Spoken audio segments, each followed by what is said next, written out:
Now that PC Game Pass players have access to League of Legends' entire roster of champions, it can be hard to know exactly where to get started. So to help you turn in an appropriately legendary performance, here's a full breakdown of League of Legends in 2023, from the current meta to the fundamentals of how the game works.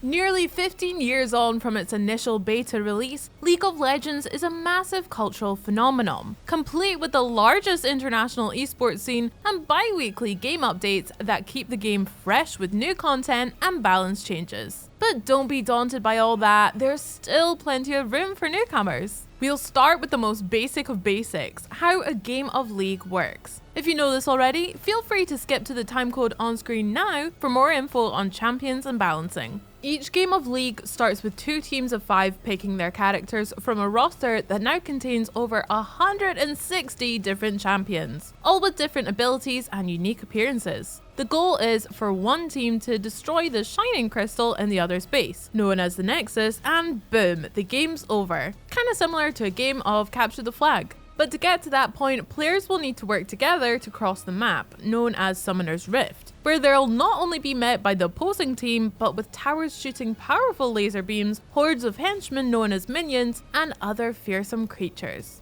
The game's tutorial lets players try champions from a predetermined pool to learn the game's basics, then allows them to select a few for themselves to own permanently. After that, you'll need to buy the rest of the roster individually, unless of course you have a nice shiny PC Game Pass subscription, in which they'll all be unlocked as soon as you finish the tutorial.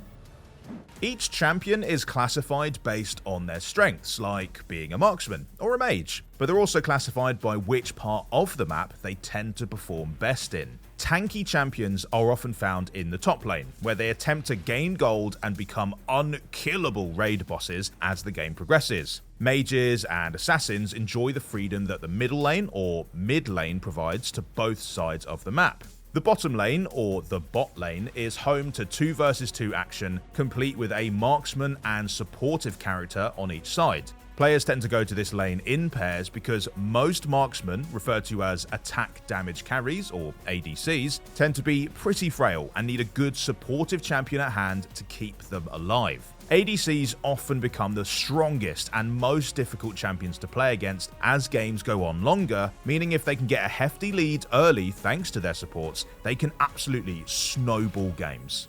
The 5th member of a team serves as the jungler, who walks a pet through the game's forest areas, known as the jungle, obviously, taking down various monsters to earn gold, levels, and temporary buffs for themselves. Then they head to the other lanes to help their allies.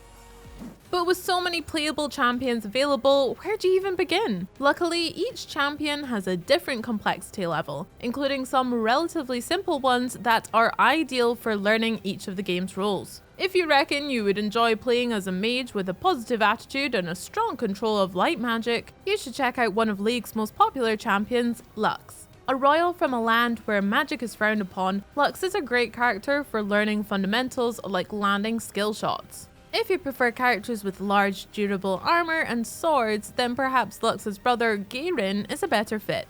He's even one of the handful of champions in the game that doesn't use mana, which acts as a buffer, stopping players from spamming abilities off cooldown. If marksmen are more your style, try Caitlyn, another one of the game's most popular characters, equipped with a sniper rifle and massively long range. There's also Ashe, a Frost Archer, not to be confused with the dynamite-throwing outlaw from the Overwatch series, who has access to equal parts damage and disruption.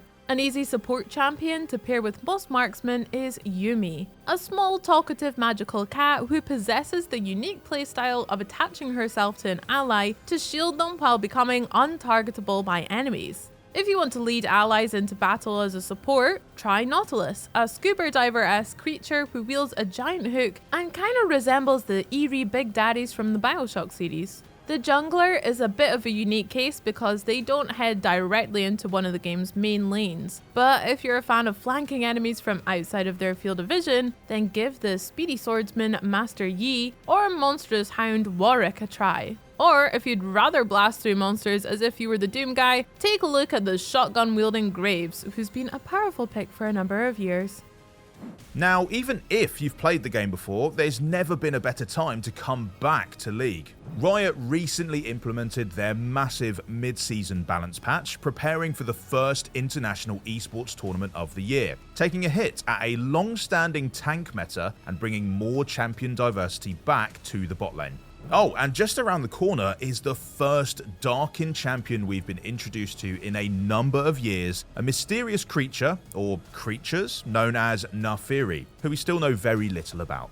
And you know, while these tips are great for those wanting to dive into the world of League, as a live service game, the MOBA is constantly being updated with new content every few weeks, including massive yearly overhauls to some of the game's systems. If only there was an Xbox channel you could stay on to help you keep track of all those changes. It will likely take a few games to get the hang of the mechanics, but you'll quickly realize why this game has kept millions busy for more than a decade. Bye.